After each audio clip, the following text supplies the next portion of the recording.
Hey everybody. So it's week 3 of the KettleBase program, and earlier this week you should have already received a link to the video about how to improve your kettlebell swings. That's so you can do them this week. You start working on your 2-arm swings or your 1-arm swings if you already have a 2-arm swing.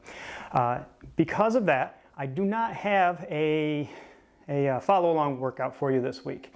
I want you to take the techniques I'm about to show you, and I want you to put them together in any way that you feel comfortable. You can use the progressions that I'm about to show you, or you can use any of the movements you've done from weeks past. But you already have this guy. You should have gotten this in your week 3 packet. It is your movement progressions list. It has the patterns, and it has the standard, the option, and the progression for each of them. So what I'm going to do right now is go through all of these exercises. I'm going to show you what each one looks like in case you're not familiar with any of them. So here we go.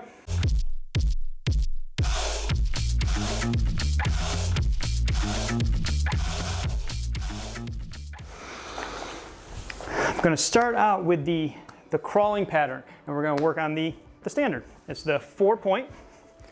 So we'll get in our 6-point, we'll come up to a 4-point, step back to a plank. This is your high plank. We'll come down to a low plank, back up to a high plank, and then step it back into a 4-point stance. And that's the movement. So it's 4-point, high plank, low plank, high plank again, and back to 4-point. You can do that for as many repetitions as you want. I would say start out with 3 to 5. If that's a little bit, not terribly taxing, you can move it up a little bit higher. The option for if that is a little bit too difficult is to go back to the 4-point box crawl. And you remember that. It's starting on your 6-point stance, getting into a 4-point stance, and then doing the reciprocal motion. Hand and foot move together, crawling in a square. One rotation one way, one rotation back. You can do as many of those as you need to start feeling a little bit of fatigue, but not to the point where you really kind of fall apart or anything. After that, we're going to go on to the progression, the crawling progression. This is where they start to get real hard. The Spider-Man. So, Spider-Man in place. We're going to come up from a 6-point stance to a 4-point stance. Step back into our plank, and then it is the one knee comes up toward your elbow and the opposite hand goes forward at the same time. So I'm going to take my right knee to my right elbow and my left hand forward and down at the same time. Same thing on the opposite side. Left knee to left elbow, right hand out.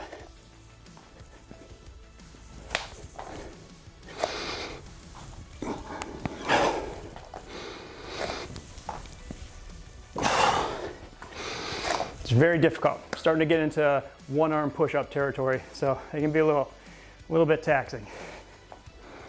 Our next pattern is rolling, and we're all going to work on the same rolling pattern this week. It's actually the first half of the Turkish get-up. You've done some rolling already, so you should be familiar with the basics of this movement. But what we're going to do is, like it says in the sheet, roll to elbow and then to half kneeling. Let me show you what that's all about. You're going to start on your back in that snow angel position. You're going to bring up one leg and the opposite side arm as if you had a weight in it. And you can actually use a weight for this.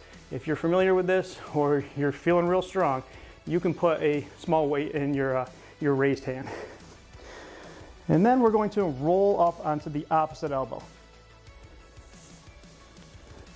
From here, we're going to take this hand, windshield wiper it back, press the ground away, and then cinch that hand up toward our butt.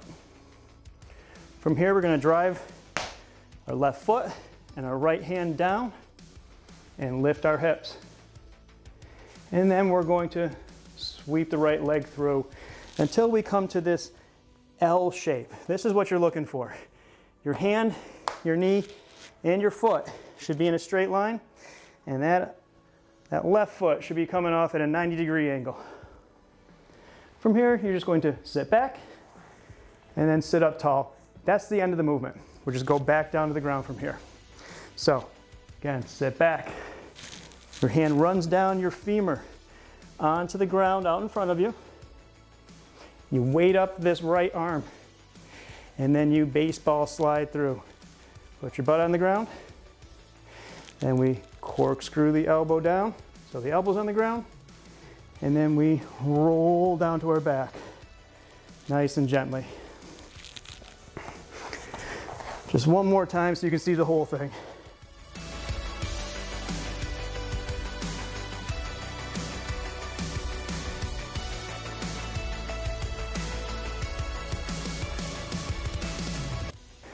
Everything in reverse to go back down.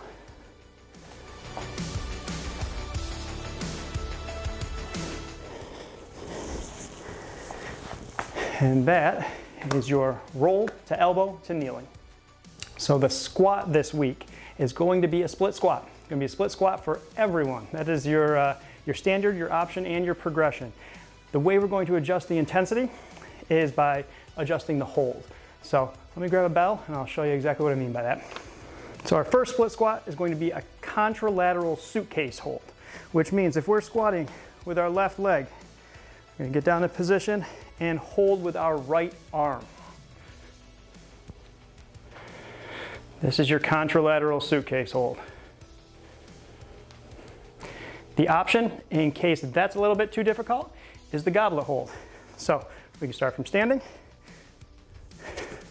pull up into a goblet stance, take a big step back, and do our split squats with the goblet hold. And finally, our progression is the contralateral rack hold. So we're going to rack this bell. And we're going to step back with the same side leg. So if I have the bell racked on the right side, I'm going to step back with the right leg. We're squatting with the left leg, so the bell is on the right side, contralateral. Right, and on to our carries. Our carries this week, the standard is going to be a waiter carry. The option is a rack carry, and the progression is a bottoms up waiter carry. So let me show you the standard, the waiter carry.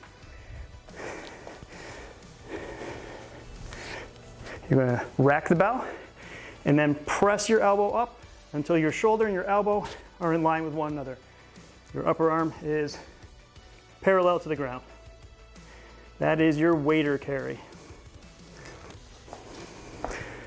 The rack carry just pulls that bell back down into the rack position. So you rack it and you stay right there with your arm tight against your body. That's your rack carry. Your bottoms up waiter carry. You're going to put your forearm in line with the handle of that bell. Get a nice tight grip and rack it.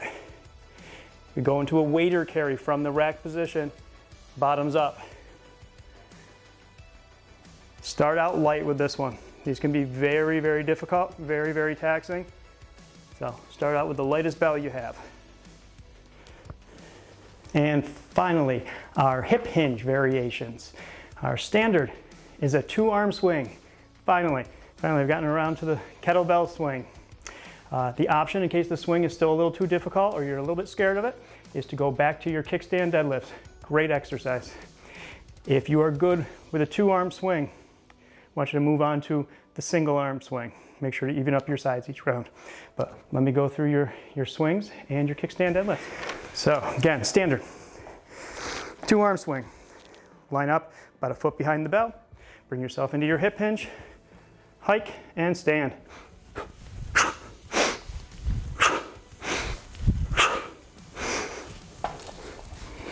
That is your 2-arm swing.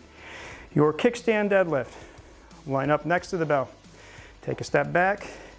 This back leg is just there for balance.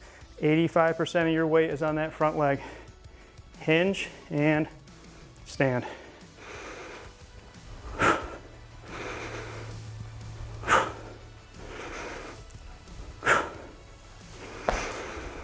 And finally, the single arm swing.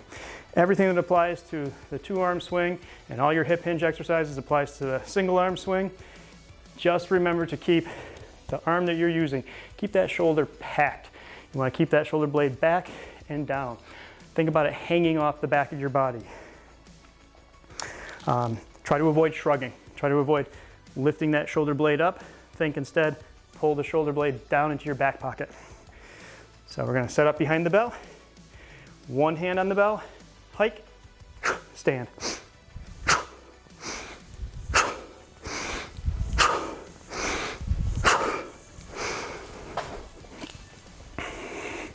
And those are your progressions for week 3.